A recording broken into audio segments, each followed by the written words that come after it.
Hello, I'm Lauren Green, and you're in the Strategy Room. The Fox Business Network and Wall Street Journal are gearing up to host the next GOP debate tomorrow night in Milwaukee.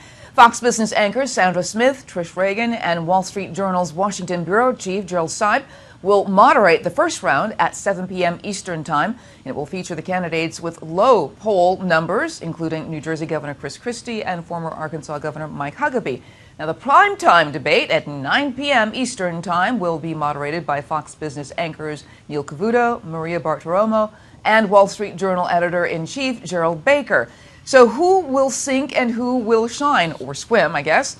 Joining me today with analysis are political strategist Stephen Sigmund and Brian Morgenstern. Welcome to you both. Thanks. Brian, I want to start with you because how does it change? How does the first debate, how it will be different now that Chris Christie and Mike Huckabee are there when before they were in, the first round? Yeah, well, and they were a couple of terriers just, sort of jumping on other candidates. And so we'll see maybe a little bit less of that. I think these moderators are going to be laser focused on issue-based questions as opposed to they're going to try to be the anti-CNBC moderators, so that'll be a difference in tone.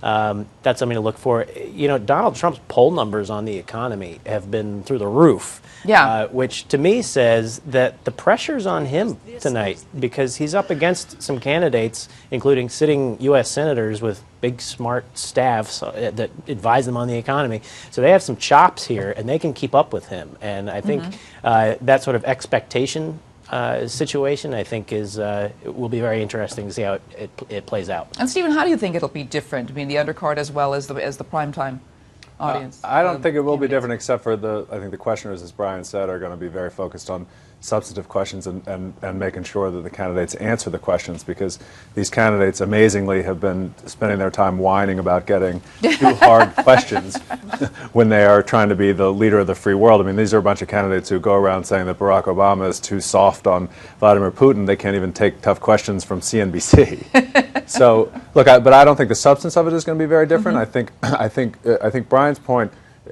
is sort of expected to be right, and was in all of the debates so far, because Donald Trump and Ben Carson give these sort of substance-free, blustery answers in Trump's case, and nothing vague answers in Carson's case, and yet they continue to lead in the polls. So I think it's a little hard to figure out what the primary electorate is like, and how they're reacting to all of this, because they tend to react to substance with blah and to bluster with yay. Well, Brian, you brought this up before that Donald Trump may shine in this area of economics and finances because there's some economic indicators that are coming out this week. The producer price index is coming out, the October retail sales. Well, people like Trump and Carly Fiorina, who has this sort of background in business, are these the people who are going to shine today, especially if the questioners keep to economic issues? As I said, the expectations on them are very high, which makes it hard to exceed them. But to Stephen's point about the moderators, everybody says they can't handle them. They handled the heck out of them. They destroyed those moderators. They look great. They got all these cheers from the crowd. But that's the sort of environment that plays to Donald Trump and Ben Carson, who are more, I think, showmen, I guess, in this race. Now they can't rely on that, and they're probably not going to be able to go after the moderators. Now it's going to be about their policies, and now we're going to see who really shines. Now, you said Trump and Fiorina are uniquely positioned to do well in this debate. Again, makes it hard to exceed the expectations. Those senators have had to vote on economic bill after economic bill, so they have a lot of facts in their head. They're well versed, and I think this could be the type of debate where Ted Cruz's, Marco Rubio's do pretty well. Yeah, and Stephen, what would you like to see in terms of, what would you advise the candidates today to say, this is how you stand out in this kind of a debate? Well, I think that, to Brian's point, if you're a sitting senator who actually knows some issues like Cruz and Rubio, you want to display that.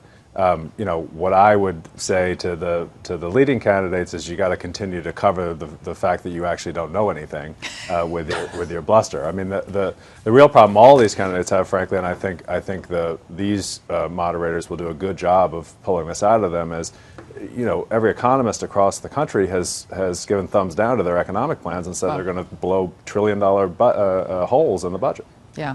All right.